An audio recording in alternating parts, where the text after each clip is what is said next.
Welcome to Sai ஜிவஸ்டி channel. இன்றைக்கி நம்ம பார்க்க போகிறது கருணக்கிழங்கு வறுவல்.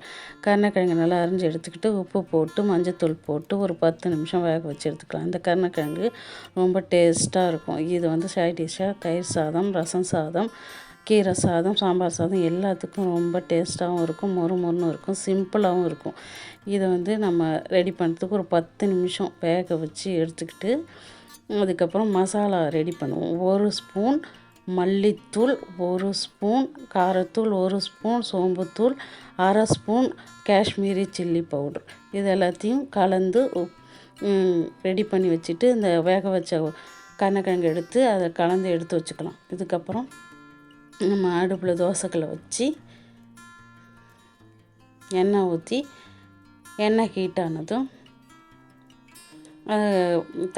மசாலா தடவி வச்ச கருணக்கிழங்கு எடுத்து ஒன்று ஆட் பண்ணி ஒரு 5 நிமிஷம் போட்டு வேக வச்சு எடுத்துக்கலாம்.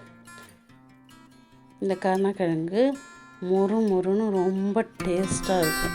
பசங்க ரொம்ப விரும்பி சாப்பிடுவாங்க. இந்த பக்கம் ஒரு 5 நிமிஷம் வேக வச்சு எடுத்ததும் திருப்பி போட்டு மறுபடியும் ஒரு 5 நிமிஷம் வேக வச்சு திருப்பி எடுத்துக்கிட்டேன். ரொம்ப டேஸ்ட்டாக பசங்களுக்கு ரொம்ப விரும்பி சாப்பிடுவாங்க.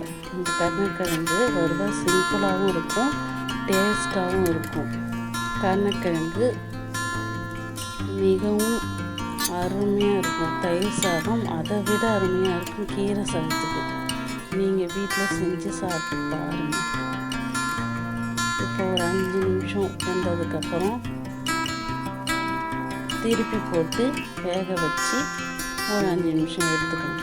இப்பொழுது கருணக்கிழங்கு வறுவல் ரெடி ஆகிடுச்சு. மொறுன்னு இருக்குங்க. பசங்க ரொம்ப விரும்பி சாப்பிடுவாங்க.